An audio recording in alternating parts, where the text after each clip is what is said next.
Hello दोस्तों, कैसे हैं आप सब। उम्मीद है स्वस्थ होंगे और मस्त होंगे। दोस्तों, आज की इस वीडियो में हम बात करने वाले हैं कि न्यू रिजर्वेशन पॉलिसी जो आई है उसके अकॉर्डिंग जो अलग अलग कैटेगरीज हैं ऑल इंडिया कोटा के तहत में, वहां पे क्या प्रभाव पड़ने वाला है।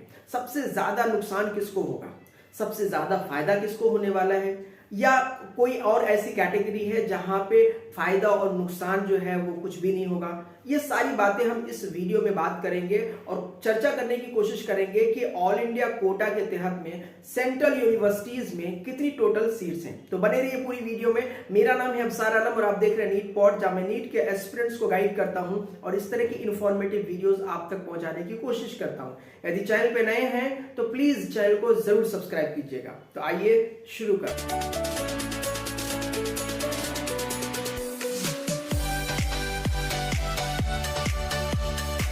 दोस्तों, आपको पता है कि सुप्रीम कोर्ट में ऑल इंडिया कोटा में रिजर्वेशन पॉलिसी का जो है वो केस चल रहा था।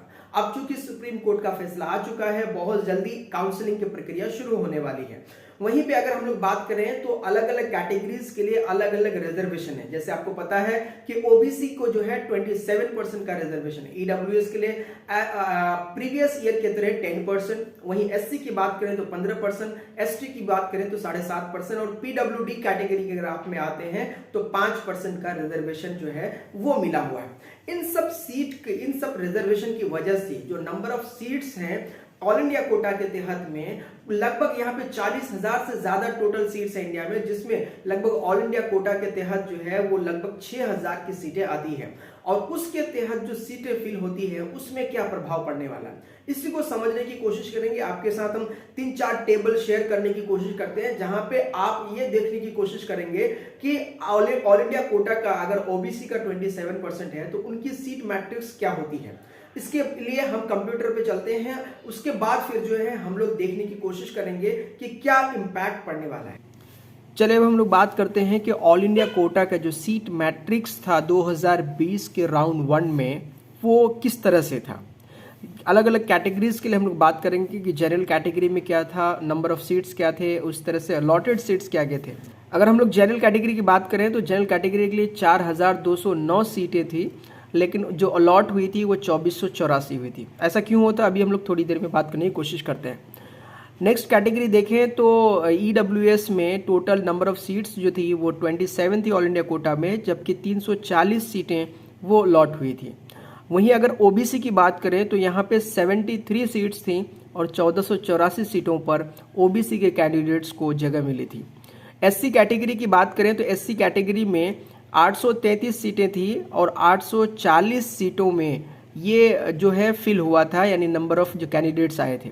वहीं एसटी कैटेगरी की बात करें तो 415 नंबर ऑफ सीट्स थी और वहीं पे 409 कैंडिडेट्स इसमें आए थे।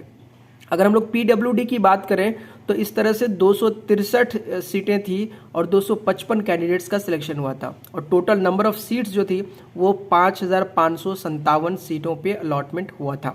हालांकि ये जो डेटा हम आपसे शेयर कर रहे हैं ये राउंड 1 में 6,000 से भी अधिक सीटें थी, लेकिन चूंकि कुछ कॉलेजों का जो है वो डेटा एमसीसी के पास में नहीं पहुंचा था, जिसको बाद में सेकेंड राउंड में ऐड किया गया था।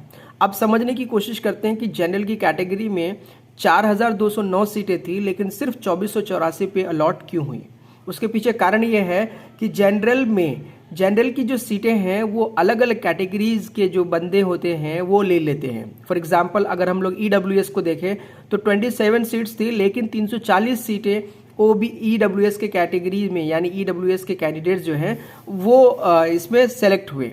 उसके पीछे लॉजिक ये है कि जो ईडब्ल्यूएस के जो कैंडिडेट्स थे उनका मार्क्स अगर जनरल के कैटेगरी के हिसाब से रहती है या उसी हिसाब से ज़्यादा रहती है तो ये जनरल कोटे से सीटें फिल कर लेते हैं, यानी वहाँ से ये इनका जो है अलॉटमेंट हो जाता है। यही कारण है कि कैटेगरीज में अगर बंदे ज़्यादा मार्क्स ले आते हैं, मेरिट अच्छी होती है, तो वो जनरल कैटेगरीज की जो सीट्स होती हैं उसके थ्रू वो एडमिशन ले सकते हैं। तो यहाँ पे एक तरीके से जनरल कैटेगरी के जो बच्चे होते हैं उनको थोड़ा सा नुकसान होता है। उसके पीछे कारण ये है कि जो ओबीसी या जो भी दूसरे कैटेगरीज हैं इनमें अगर इनके मेरिट अच्छी होती है तो वो जनरल कैटेगरी से भी सीट ले सकते हैं और साथ ही वो ईडब्ल्यूएस से तो ले ही सकते हैं।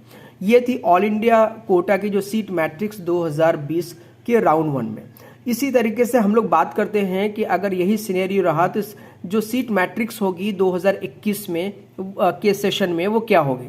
सबसे पहले तो यहाँ पे ये देखने की कोशिश करते हैं कि जो ऑल इंडिया कोटा की जो सीट मैट्रिक्स है 2021 की, वो according to new reservation policy for 15% all India quota UG seats जो है वो क्या होगी, उसके बारे में हम लोग बात करने की कोशिश करते हैं। तो रिजर्वेशन पहले देख लेते हैं कि किस में क्या रिजर्वेशन है। अगर हम लोग ईडब्ल्यूएस की बात करें तो 10% का रिजर्वेशन है ऑल इंडिया कोटा में। ओबीसी का न्यू रूल के हिसाब से 27%, एससी का जो रिजर्वेशन है वो 15%, एसटी का 7.5%, ये 7.50 हो गया 7.5%। और इसी तरह से पीडब्ल्यूडी का अगर हम लोग बात करें तो ये जो है 5%। इस तरह का जो सिनेरियो है ये आपका सीट मैट्रिक्स यानी ये रिजर्वेशन पॉलिसी, ये आप सब भली भांति जानते हैं। अब हम लोग एक एग्जाम्पल से समझते हैं कि इस रिजर्वेशन का जनरल कट ऑफ पे क्या फर्क पड़ेगा और यानी जनरल की सीटें कितनी कम होंगी, ओबीसी को कितना फायदा होगा, वो देखने की कोशिश करते हैं। तो आइए उसको भी देख लेते हैं। मान लीजिए कि नंबर ऑफ सीट जो है ऑल इंडिया कोटा का 2020 के अकॉर्डिंग ही 2020 के तरह ही 5557 है। देन उसके सीट मैट्रिक्स जो है उसके बाद क्या होगी। अभी हमने ये लिया है यानी 5557, ये सीटें बढ़ेंगी जाहिर है, 5000 तो कम से कम उससे नीचे नहीं जाएंगी। अब देखिए ओबीसी का अगर 27% रिजर्वेशन की बात करते हैं तो उस हिसाब से यहाँ जो सीट का अलॉटमेंट होता है, नंबर ऑफ सीट्स ओबीसी के खाते में आता है 1500। वहीं अगर आप इससे पहले 2020 के इसमें देखेंगे तो देखिए ओबीसी में सिर्फ 73 सीटें 1484 पे फिल हुआ। लेकिन जो फायदा है, अब जो नंबर रिजर्वेशन की वजह से नंबर ऑफ सीट्स आएगी ऑल इंडिया कोटा की, वो लगभग 1500 सीट है, जो कि सबसे ज्यादा फायदा होने वाला है ओबीसी कैटेगरी में। वहीं पे ईडब्ल्यूएस में 10% का जो रिजर्वेशन है उसके हिसाब से अगर मोटा मोटा आप निकालेंगे तो आपको 555 सीटों का लाभ होगा, यानी 555 सीटें आएंगी कैलकुलेशन के हिसाब से। हालांकि ये सीटें कम होंगी, ये थोड़े से इसमें ज़्यादा है। इसी तरह से एससी की बात करें तो 15% में 833, और एसटी की बात करें तो यहाँ पे 7.5% है। एसटी की बात करें तो 7.5% के हिसाब से 416 सीटें आएंगी, और वहीं पे अगर पीडब्ल्यूडी की बात करें तो 5% के हिसाब से 270 सीट। एज ए कैलकुलेशन आप 5557 पे निकालेंगे तो ये सारी सीट्स आती हैं। लेकिन यहाँ पे ध्यान देने वाली बात यह है कि जो सबसे ज़्यादा फायदा होने वाला है वो है आपको ओबीसी को। क्यों? वो इसलिए कि 27% के रिजर्वेशन के हिसाब से यहाँ पे जो नंबर ऑफ सीट्स हैं वो इंक्रीज हुई हैं। और जब सबसे ज़्यादा जो नुकसान होने वाला है वो है आपका जनरल कैटेगरी में, क्योंकि 2484 सीट जो है अब वो घट जाएंगी, यानी एक तरीके से आपका 1500 माइनस होगा उसमें से ऑलरेडी, और प्लस साथ में जो ओबीसी के बच्चों के मार्क्स अगर अच्छे होंगे, मेरिट अच्छी होगी, रैंक अच्छी होगी, तो जाहिर है वो जनरल कोटा से भी सीट लेने की कोशिश करेंगे। तो यही मान के चले कि मोटा मोटा आपका 2000 के अराउंड में 1822 2000 के अराउंड में सीट जो है वो जनरल के खाते में आएगी। अब हम लोग बात करते हैं कि जो सेंट्रल यूनिवर्सिटीज़ हैं जहाँ पे ऑल इंडिया कोटा के तहत ही जो एडमिशन होता है, यानी जो टोटल सीटें होती है उसी के थ्रू, जैसे एम्स है, बीएचयू है, जिपमर है, इसमें कितनी सीटें हैं। अगर आप एम्स की बात करोगे तो इसमें 1899 सीट्स हैं। बीएचयू की बात करें तो 100 सीट्स हैं। एएमयू की बात करें तो 150, डीयू प्लस सीआई की बात करें तो 760, और जिपमर की बात करें तो ये 250 सीटें जो है ये आती है। ये इस तरह की जो एक कैलकुलेशन है या एक तरीके जो सीट मैट्रिक्स है वो हमने आपसे साझा की।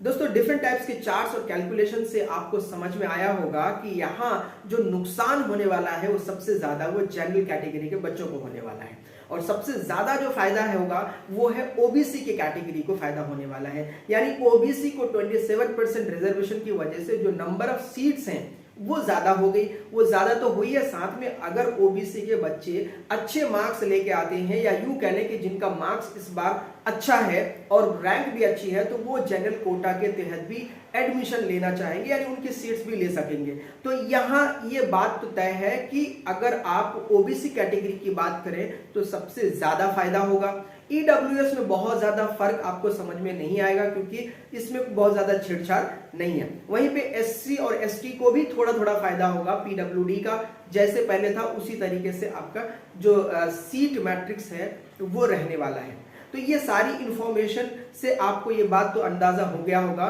कि अगर आप जनरल कैटेगरी में आते हैं तो आपको स्लाइटली थोड़ा सा नुकसान होने वाला है।